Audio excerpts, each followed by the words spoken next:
Hai, selamat datang di podcast Teman Berdaya, tempat kita bisa ketemu teman bercerita tentang proses tumbuh bersama melalui pendidikan.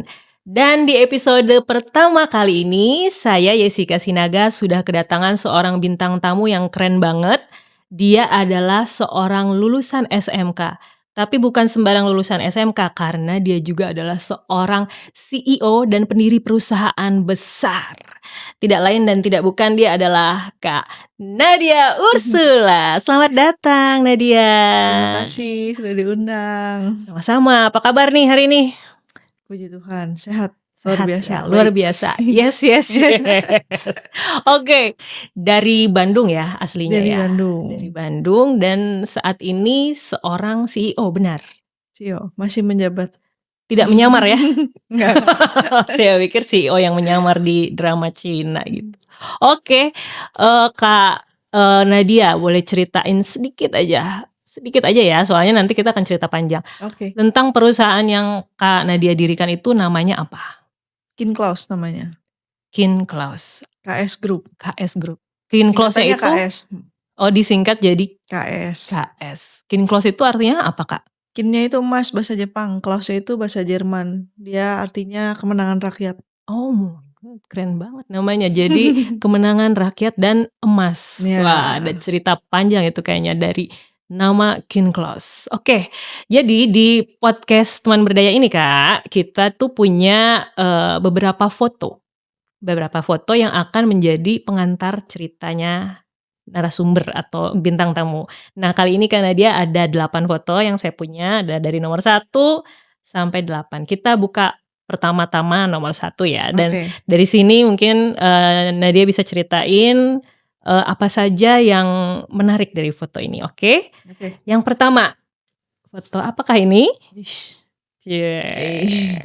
Itu Foto pencapaian. ada. Sombong dulu Oh mungkin sombong ya. dulu ya. Ini baru-baru ini ya fotonya ya? Enggak, itu umur 20 tahun. Serius? Iya, Sekarang kamu udah umur berapa? Sekarang 29. 29, 20 tahun kamu udah punya rumah gitu? Ya. Rumah, mobil, dan motor? Ya. Wow, keren banget. Oke, 20 tahun. Jadi ini adalah foto pencapaiannya seorang Nadia Ursula. Nadia Ursula seorang lulusan SMK yang jadi CEO. Nah, bisa diceritain nggak kenapa foto ini berkesan buat kamu? Karena ini pencapaian. Jadi hasil kerja keras di mana awalnya susah, jerih payah susah, sampai akhirnya bisa kebeli rumah di usia muda. Oh gitu. Nah, susahnya kamu itu kayak gimana sih? Awalnya? Awalnya itu sebelumnya kan kerja dulu 11 bulan di perusahaan, terus akhirnya ngebentuk usaha sendiri dengan modal terbatas. Itu untuk ngasilin omset 1 bulan pertama itu cuma 500.000. Hanya 500.000. Artinya dari 500.000 itu kita harus puterin ke produk lagi. Tapi di situ saya nggak bisa beli makan. Bisa sebenarnya, tapi makannya memang cuman sama sayur, sama tahu, sama tempe. Jadi masak sendiri di rumah. Beli sayur kangkung kan cuman 2.000, 3.000 kan. Terus tempe sama tahu. Tahu kan 1.000-an kalau di Bandung tuh. Jadi cuman 5.000 aja udah bisa beli makan itu. Tapi susah banget untuk bisa makan daging. Kayak ayam. Dulu saya suka banget ada di Pasir Koja, tapi sekarang udah tutup, namanya ayam taliwang. Oh gitu. Itu suka banget itu. Tapi untuk beli itu tuh nggak bisa. Karena apa? Karena memang ada uangnya kan. Gitu. Jadi ada saya kan nggak sendiri. Saya punya partner juga yang rintis, founder. Sampai dimana semuanya kita mau nyerah karena memang 3 bulan pertama nggak ada hasil. Lebih baik kita kerja aja dong di perusahaan, kita ngelamar dan lain-lain, punya gaji pokok gitu. Tapi saya tetap, bahasa Sundanya tetap kekeh gitu. Kekeh ya. Tetap maksudnya kayak saya pengen jadi pengusaha. Mau awalnya sekarang nggak berhasil, tapi saya yakin bakal berhasil. Akhirnya saya terus berusaha. Yang paling susahnya 3 bulan pertama sih. Karena omset memang cuman 1 bulan kira-kira 500.000. 500.000 kan artinya harus membiayai operasional saya sehari-hari. Waktu itu belum punya karyawan atau sudah punya? Belum punya. Jadi benar-benar kamu dan berapa Partner orang? aja. Partnernya ada berapa? 3. Bertiga, itu menghidupi perusahaan. Masih waktu itu namanya udah KS? Namanya klinik susu namanya sebenarnya, Klinik KS tuh susu? awalnya. Oh Klinik susu tuh gitu. karena kita jualnya susu awalnya. Oh, kalau begitu sebentar. Oke. Ini berhubungan dengan foto selanjutnya. Tereneneng. Nah, Wih, bener ya, betul susu. betul Tapi betul. ada juga foto yang ketiga adalah sampe, bukan ya, singkong, Singkong. singkong. Nah, jadi susu dan singkong ini adalah 2 komoditas ya, 2 barang yang berarti ya buat seorang Nadia Ursula. Nah, tadi lanjutin lagi dong Nadia. Kenapa memilih susu? Susu. Karena Karena saya kan dari Bandung. Terus saya sering banget, apalagi kalau di Bandung tuh rata-rata orang tuh memang nongkrongnya nyumur bahasanya, suka susu susu murni. betul Orang-orang Bandung tuh sekali. gitu. Jadi banyak tuh pinggir-pinggiran susu murni. Tapi yang saya rasanya kayak nggak, ada beberapa mungkin ya, nggak murni, nggak 100% susu murni asli. Jadi saya pengen ngehadirin 100% susu murni asli tanpa campuran air atau pengawet atau apapun itu gitu. Jadi ketahanannya waktu itu cuma 4 hari di luar kulkas cuma 2 jam. Jadi kita jualnya awalnya susu. Terus pengen tahan lebih lama lagi kan, karena banyak yang suka akhirnya, karena rasanya banyak yang suka. Kita semua start pasteurisasi sendiri, produksi sendiri. Jadi saya produksi susunya setiap hari itu sekitar dari jam 11 atau jam 12 malam, itu sampai subuh, sampai jam 5 atau jam 6 baru beres pasteurisasi. Itu sapinya dari mana tuh? Maksudnya kamu beli susu Iya, beli dari susu peternak? dari peternak. Itu dari Oh. Lembang atau enggak dari Pangalengan. Oh gitu. Antara 2 itu ngambilnya. Terus dikirim literan. Terus saya pasteurisasi sendiri. Punya alatnya dulu? Berasa. Beli? Enggak, semua tradisional. Oh gitu? Iya. Direbus gitu? Direbus, tapi dia ada memang caranya. Ada caranya. Kamu belajar Terus sendiri itu? belajar sendiri, saya waktu itu ke Pangalengan, saya ketemu sama beberapa yang memang Pengusaha juga? pengusaha juga suka olah-olah susu sapi dan lain-lain. Akhirnya saya belajar, saya nginep di rumahnya sekitar 1 minggu diajarin. Gitu. Gitu Jadi awalnya. nah ini kan kalau tarik mundur nih, kamu berarti mulai berusaha tuh setelah lulus SMK ya? Lulus SMK kerja dulu 11 bulan. Oh, itu kerjanya di perusahaan apa tuh? Di perusahaan advertising. Dia UNICEF, saya dulu kerjanya di UNICEF. Jakarta? Di Atau Bandung. oh di Bandung ada ya UNICEF? Oh gitu, sebagai apa dulu? Fundraising. Fundraising berarti mengumpulkan donasi gitu ya? Donasi, betul. Oke. Sampai pernah ke NTT ngelihat memang anak-anak yang gizi buruk gitu.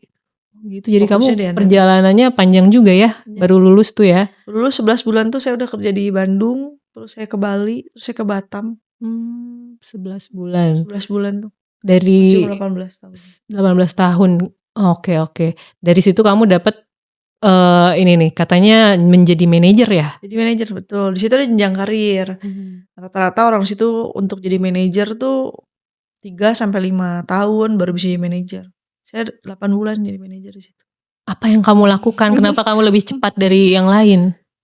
Karena manajer tuh kan dia ngeliatnya dari omset, pendapatan, terus bangun tim, kayak gitu kan. Seberapa banyak tim yang saya bangun.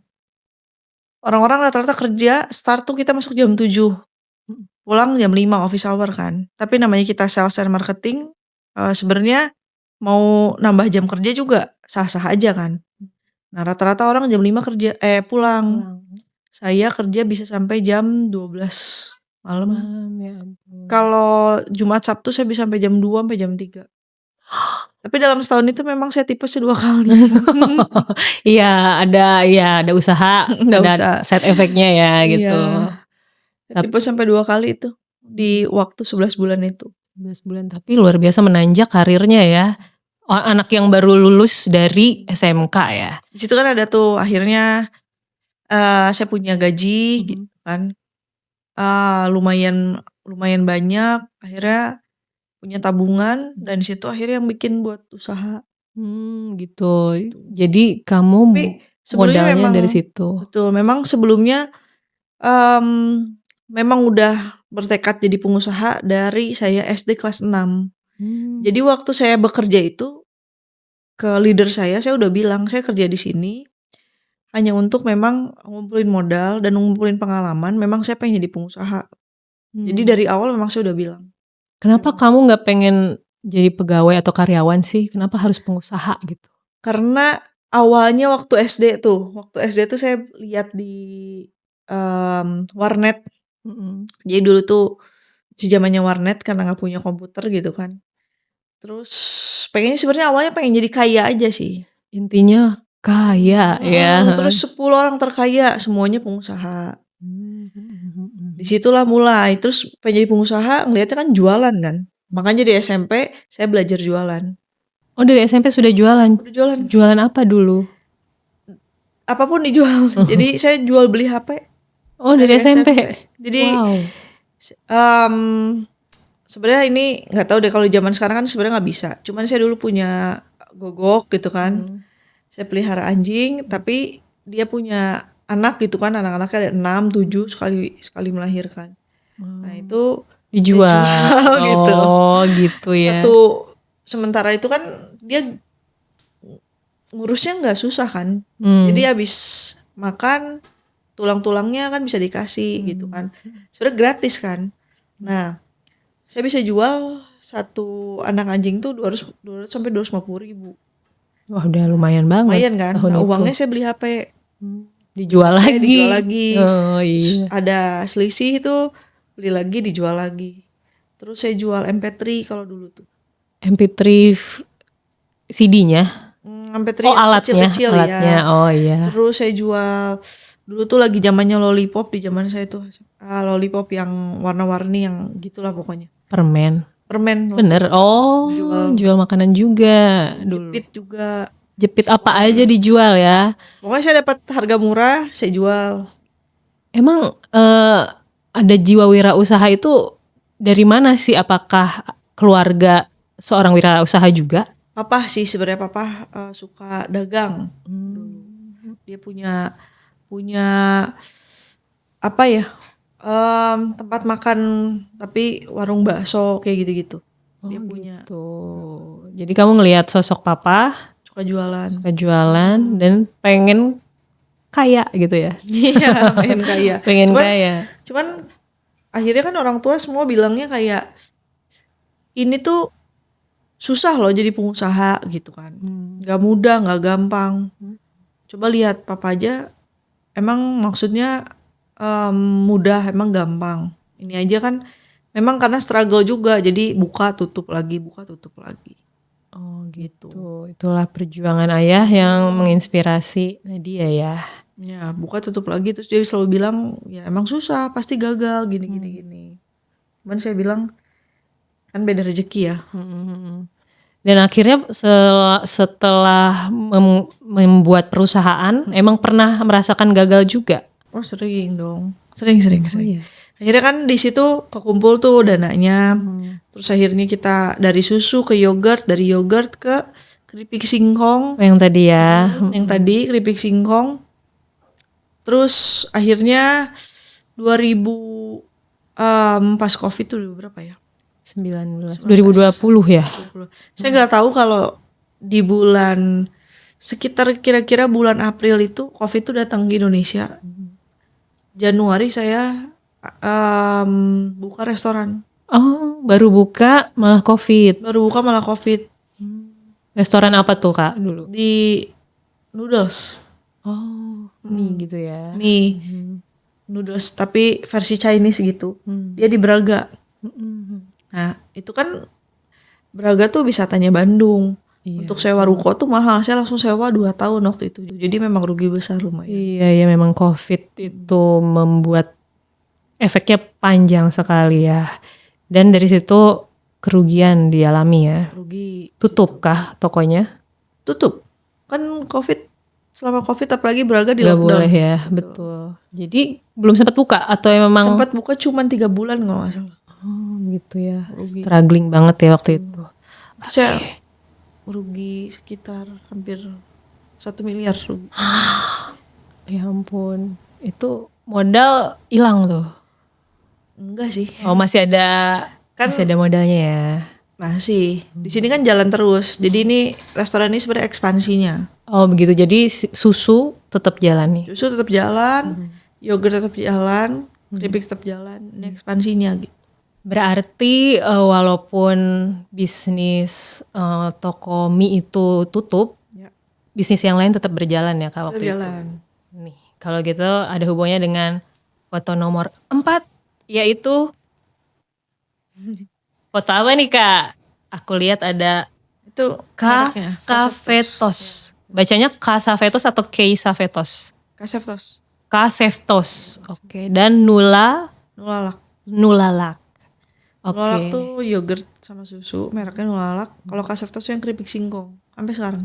Sampai sekarang masih eksis ya dua brand ini ya. Kalau yang susu sama yogurtnya udah enggak. Oh gitu, jadi apa nih sekarang? Sekarang keripik singkong. Oh fokusnya di keripik singkong itu. Keripik singkong, terus kita ada merek lokal juga, kebetulan baru tahun ini, yaitu cuanki instan.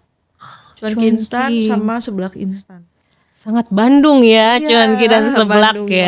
banget. Kayaknya kakak kalau bikin produk-produknya pokoknya dari Bandung aja. Iya, karena orang Bandung sih ya. Karena Jadi orang lidah Bandung, tahu apa yang orang Bandung pengen gitu ya, gitu. Dan dari penjualannya sendiri gimana Kak, yang paling laris nih yang mana nih?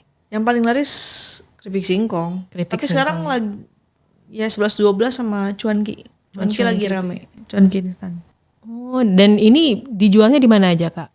Sekarang di online ada. Terus kalau di retailnya kita ada di Transmart.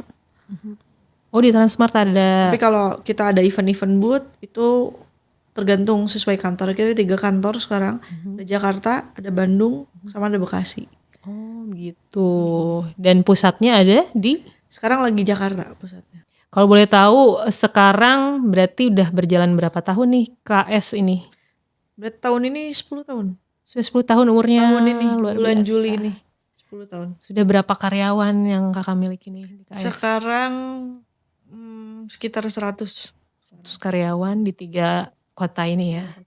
Luar biasa. Dari yang tadinya cuma bertiga, ya kan ya. Terus berkembang sempat gagal ya. Nah, di momen yang waktu gagal itu gimana sih perasaannya karena dia dan gimana akhirnya bisa bangkit lagi? Sebenarnya waktu gagal tuh gimana ya, nggak ada perasaan yang kayak wah kehilangan opportunity atau kehilangan uang. Karena saya tipenya yang ambisius ya. Jadi saya tahu kalau ini gagal, ya udah gitu. Karena resiko bisnis. Terus uang kan bisa dikumpulin. Karena kalau bisnis kan money game ya. Jadi kalau akhirnya mungkin kehilangan memang uang segitu banyak, tapi kan jadi pembelajaran. Sebenarnya nggak ada yang hilang, mungkin uangnya aja sebenarnya yang hilang. Tapi pembelajaran itu kan nggak hilang. Itu yang mahalnya kan. Betul. Dan gitu ada inovasi atau perubahan gak sih yang kakak lakukan setelah sempat gagal? Akhirnya belum pernah buka lagi restoran sebenarnya. Jadi kan situ ekspansinya ke restoran. Tapi sampai hari ini belum pernah lagi buka restoran. Memang akhirnya ekspansinya ke tempat yang lain gitu. Dari yang tadinya susu, jadi bergempangnya gimana nih Kak? Susu, yogurt, terus keripik ya. Ya, terus kita ada fashion, ada juga merek baju Ayane Mamri. Oh gitu. Itu baju untuk perempuan, laki-laki, anak? Cowok-cewek sih, tapi t-shirt kaos gitu. Oh gitu, yang casual ya. Terus ada yang baru juga ini lagi mau launching. Itu skincare. Oh, kita bareng sama Kak Vandara ini. Oh gitu, waduh semoga sukses ya, ntar lagi ya. Terus jadi udah banyak tuh, tapi saya bingungnya dari susu kenapa ke singkong sih tadi? Karena sebenarnya waktu itu partner saya orang Garut, terus saya disuguhin sama orang tuanya singkong. Terus singkong itu kalau di sana tuh kayak murah pokoknya, kayak dibuang-buang karena banyak gitu kan, gitu. karena banyak. Terus ya kenapa saya berpikir di situ kenapa nggak buat keripik singkong emang asli dari Indonesia banget, tapi dibikin premium. Karena melimpah ya di Ya, negara kita Tuh. singkong Dan itu. dikemas premium tuh gimana gitu kan. Akhirnya kita bikin. Berarti pasarnya emang premium ya, Premium buat ya. buat masyarakat premium. Betul. Oke, dan kalau gitu kita akan buka foto kelima, yaitu teng teng teng teng. Apa nih Kak? SMK Negeri 3. SMK Negeri 3 Bandung ya. Gimana nih pengaruh SMK 3? Ini alma mater Kakak ya? Ya, Oh iya. saya ngambil jurusan administrasi perkantoran di situ. Kenapa pilihnya itu waktu itu? Karena SMK itu bisa langsung, kalau mau milih langsung kerja atau mau milih memang kuliahnya tapi memang udah jalurnya di situ gitu kan. Jadi kayaknya SMK aja gitu. Jadi orang tua mengarahkan ke SMK waktu SMK itu ya? betul. SMK Negeri 3 karena memang pengennya kan di jurusan. Ya karena mimpinya bisnis kan. SMK Negeri 3 tuh Terkenalnya memang bisnisnya bisnis ya. Oh gitu. Dan gimana kamu belajar wirausaha juga kah di SMK 3? Ya, wirausaha juga ada pelajarannya. Cuman administrasi perkantoran tuh kan fokusnya di sekretaris kan. Jadi saya banyak di situ diajarin soal ya tentang jadi sekretaris kantor, ngolah surat, terus akuntansi dasar. Itu kepake banget di awal-awal buat usaha. Akuntansi ya. Yang paling memengaruhi akhirnya kamu mau bisnis apa tuh, pelajaran apa? Akuntansi. Kalau di jurusan saya akuntansi. Itu Sama kewirausahaan. Oh iya, Ya, kan waktu ada. dulu belajar kewirausahaan zaman kamu itu SMK ada project-projectnya juga gak sih? Aku lupa deh, tapi kayaknya belum deh. Oh belum sampai kayak Belum gitu belum waktu ada itu project. Kalau sekarang ada ya katanya. ya? Ada project-projectnya. Belum. Terus lulus SMK kenapa kamu langsung kerja gitu kan? Ada yang maunya melanjutkan gitu. Kenapa kamu memilihnya yang bekerja? Ekonomi sih waktu itu, ekonomi keluarga. Jadi karena lagi down, lagi jatuh semuanya, akhirnya lebih ke sadar diri aja sih. Oh ya udah, saya kerja dulu aja gitu, ngumpulin uang buat ya kalau memang uangnya udah ada buat kuliah gitu. Tapi ternyata uangnya udah ada, nggak lanjut. Jadinya keenakan ya. Keenakan, keterusan akhirnya. Karena kamu memang menyukai bisnis ya. Bisnis betul. Kalau begitu kita buka foto nomor 6. Teng-leng, siapakah ini? Itu waktu lagi di Batam, saya umur 18 tahun, saya bawa semua tim saya yang ada di situ. Kamu berapa tahun? 18 tahun. 18, baru lulus dong? Iya, baru. Lulus SMK. Saya enggak. Maksudnya tim mana nih? UNICEF. Itu Ini fotonya waktu kamu UNICEF. kerja itu? Waktu kerja. Oh, ke Batam. Ke Batam. Di situ waktu itu tanpa kantor, tanpa tempat tinggal, dan saya pemimpinnya di situ.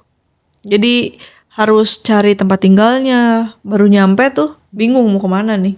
Terus saya harus cari boothnya juga.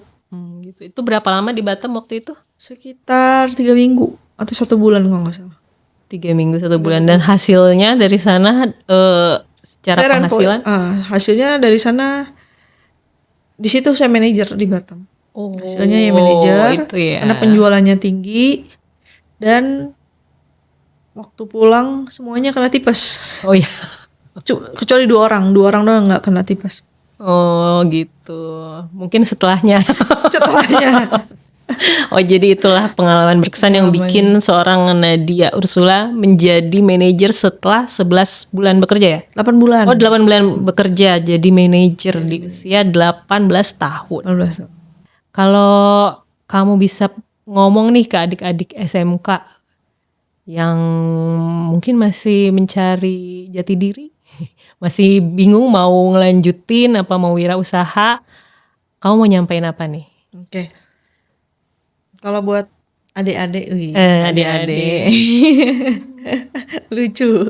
Buat adik-adik, buat temen-temen yang mau mungkin udah di SMK atau mau lanjut di SMK. Saran kali ya. Saran aku, kalau karena aku backgroundnya pengusaha, biasanya aku ngasih sarannya buat teman-teman arah-arahnya memang ke wirausaha. Jadi kalau SMK, kalau teman-teman punya mimpi jadi pengusaha, salah satu mungkin pengalaman dan jalan lumayan tercepat ya di SMK benernya. Apalagi SMK-nya SMK manajemen. Punya kreativitas tinggi atau enggak. Terus teman-teman mentalnya kuat atau enggak itu kan. Terus teman-teman banyak yang bisa dipelajarin kalau mau jadi pengusaha. Sekarang kan podcast ada di YouTube bisa gitu. Gitu. Dan di Marketing. sekolah juga diasah hard skill, soft skillnya ya. Nah kalau SMK kan apalagi SMK-nya mungkin ya, dulu tuh saya pengennya ngambilnya malah pemasaran. Cuman dulu itu yang pertama yang saya tulis administrasi perkantoran, yang keduanya pemasaran gitu. Harusnya yang pertama. Harusnya yang pertama. Kebalik ya. Kebalik. Mungkin kalau akhirnya kalau bisa diulang gitu ya, saya bakal ngambilnya mungkin pemasaran. Cuman saya juga nggak tahu sih kalau pemasaran lebih spesifiknya belajarnya apa aja. Jadi sebenarnya karena kenapa yang jadi kaya tuh karena saya broken home. Jadi saya tinggal sama papa, adik saya berdua bersaudara. Adik saya tinggal sama mama di Manado. Saya tinggal sama papa di Bandung gitu kan. Nah karena tujuan saya pengen gimana caranya, saya pengen ngerasain rasanya punya keluarga yang utuh tuh gimana rasanya gitu. Saya terakhir ketemu adik saya tuh kayak adik saya masih bayi gitu, masih bayi gitu. Saya pengen ketemu dia gitu. Saya pengen punya adik rasanya kayak gimana. Saya pengen yang ngambilin rapot ke sekolah tuh ada mama gitu. Gimana sih rasanya? Nah mungkin dulu saya mikirnya kenapa jauh ya mungkin karena kekurangan uang. Akhirnya kita nggak bisa ketemu. Terus tiket pesawat sampai hari ini pun kan ke Manado tuh mahal banget gitu kan, lebih murah kita ke Singapura gitu atau ke Malaysia daripada ke Manado. Jadi mungkin mahal tiketnya. Jadi karena keterbatasan uang itu akhirnya saya mikir wah ini kayaknya saya harus kaya nih gitu. Sebenarnya karena keinginannya hanya untuk gimana rasanya pengen punya keluarga utuh sih gitu. Oh gitu ya. Jadi karena itu kamu mikir itu punya ambisi saya pengen harus kaya. Untuk menjadi kaya, menjadi pengusaha gitu ya. Saya pengen beli rumah. Makanya tadi ada foto yang rumah itu kan. Akhirnya tercapai. Puji Tuhan tercapai. Oke, kita buka dulu nih foto nomor 7. Ini deh Kak. Siapa ini Kak? Itu saya waktu ya diundang di Kick Andy sama semua itu tim-tim saya dulu. Dari KS? Dari KS betul. Si muda-muda ya karyawannya ya. Ini karyawan bisa dibilang gitu? Iya. Dulu karena mungkin saya masih muda kali. Iya sih, kamunya juga masih muda. Sekarang kita buka. Nah, ini dia. Foto siapa? Siapa lagi ya? Ini kamu umur berapa? Waduh lupa. Tapi itu dulu waktu di kantor Bandung. Kantor Bandung ya. Inilah dia yang sekarang ya. Maksudnya setelah berjuang. Setelah berjuang betul. Nah dia kalau sekarang kan udah KS Group ya. Sudah banyak tadi usahanya dari mulai susu, yogurt, singkong, mau ke baju dan juga mau ke makeup, skincare ya. Dan rencana kedepannya maunya KS Group ini seperti apa nih? KS Group itu fokusnya kita pengennya jadi holding company. Ya fokusnya. Harapannya, mimpinya kita pengen jadi holding company yang membawahi banyak perusahaan-perusahaan di beda-beda industri gitu. Nah, tapi memang nggak semudah itu karena sampai hari ini saya masih coba, saya mau menjalankan beberapa perusahaan yang memang industrinya beda-beda gitu. Dan itu memang nggak mudah. Saya punya perusahaan digital agency juga, tapi ternyata perjalanannya ya nggak mudah, jadi kan harus belajar lagi dari nol. Karena setiap bisnis, bahkan setiap produk, setiap skema dan sistem itu beda-beda. Jadi harus pelajarin semuanya gitu. Jadi memang lumayan. Itu tantangannya itu sekarang. Oke, dan kalau anak SMK nih yang nonton misalnya mau jadi pengusaha, dia udah tahu nih mau jadi pengusaha. Modal paling kuat buat menurut Nadia apa nih? Kalau sekarang tuh modal paling kuat bahkan bukan modal, bukan Bukan uang gitu modal, ya? bukan uang maksudnya modal paling kuatnya. Sekarang modal paling kuatnya kalau menurut saya mental sih. Apalagi anak-anak Gen Z hari ini ya. Mental. Anak Gen Z Fokus. sekarang gimana nih menurut kamu nih? Karena ada punya, jadi kalau dulu saya ngebangun tim itu namanya proses ya. Proses saya masih muda, saya udah mimpin gitu kan. Ada arogansi, ada apa di dalamnya. Kepemimpinan saya juga mungkin dulunya kayak gimana, sekarang gimana kan beda tuh pasti. Makin bertambahnya usia. Waktu masih muda tuh banyaknya egois juga. Terus ketika ngedrill tim-tim itu saya termasuk apa ya? Lumayan menyeramkan gitu. Galak. Ya galak gitu. Tapi waktu akhirnya saya drill gitu kan tim-tim tuh dulu semua semangat.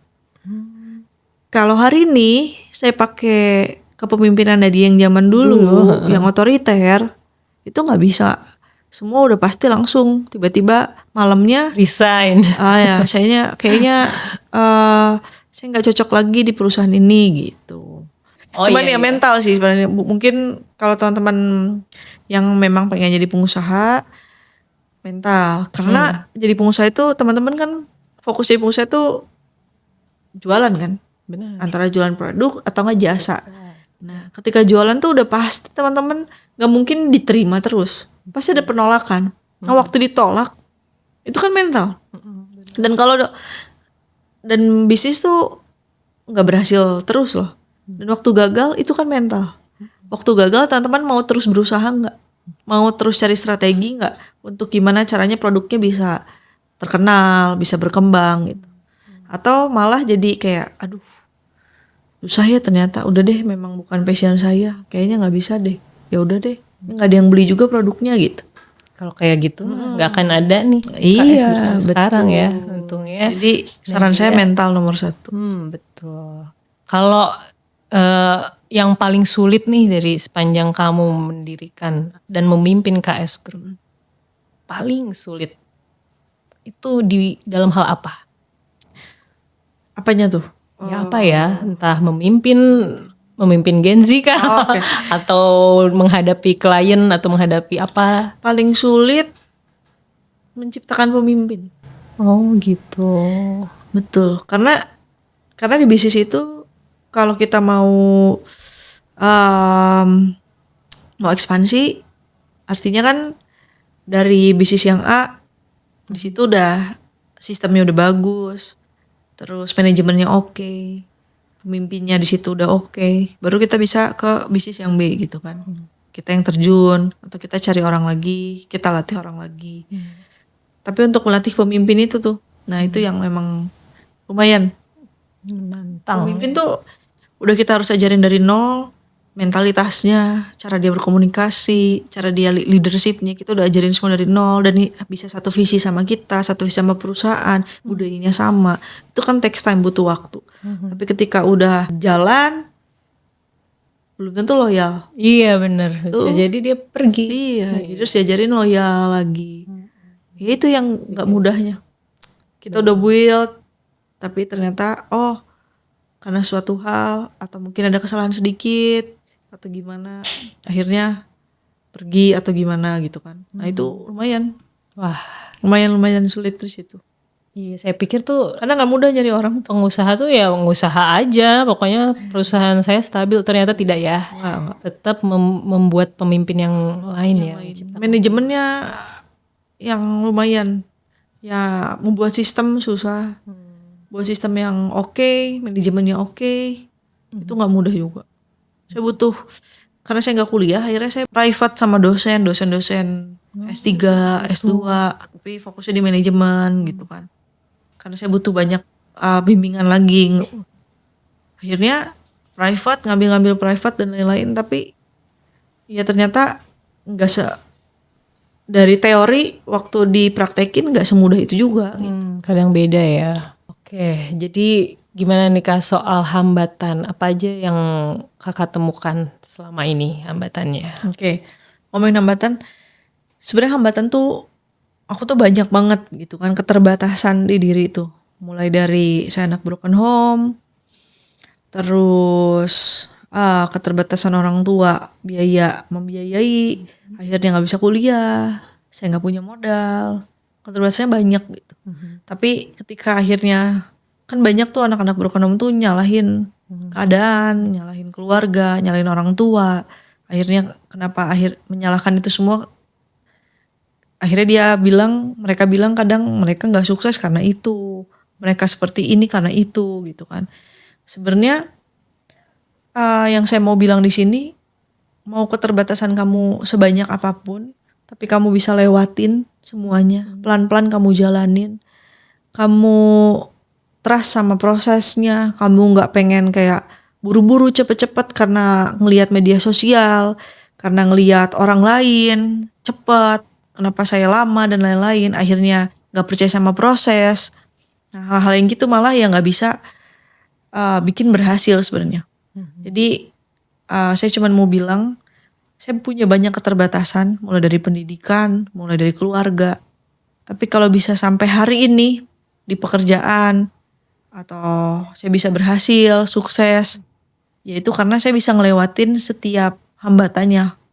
Saya percaya sama prosesnya. Gitu sih. Jadi nikmati prosesnya Nikmatin ya Kak. prosesnya, betul. Jangan gampang menyerah loh. Betul. Ya itulah sekelumit kisah kehidupan dari Nadia Ursula. Terima kasih Nadia Ursula, kasih ya sudah hadir dan sudah sharing-sharing pengalaman yang sangat berharga, terutama tentang strugglingnya kamu membangun usahamu. Semoga ini jadi inspirasi juga buat yang nonton nih, terutama buat mungkin ada anak SMA, SMK yang lagi pengen masih bergejolak nih. Mengembangin diri. Iya, mengembangkan diri. Apakah aku mau melanjutkan kuliah atau mau berusaha, atau yang mungkin keadaannya tidak ideal ya dalam kehidupannya. Ada yang mungkin kesusahan ekonomi, ada yang broken home. Jangan menyerah karena ini contoh hidupnya ya, contoh nyata. Nadia Ursula aja bisa loh bangkit, kamu juga pasti bisa bangkit. Jangan menyerah. Oke, itu dia cuap-cuap kita ngobrol-ngobrol sama Nadia Ursula hari ini. Semoga bisa menginspirasi semuanya dan ketemu lagi di episode selanjutnya di Teman Berdaya. Dah.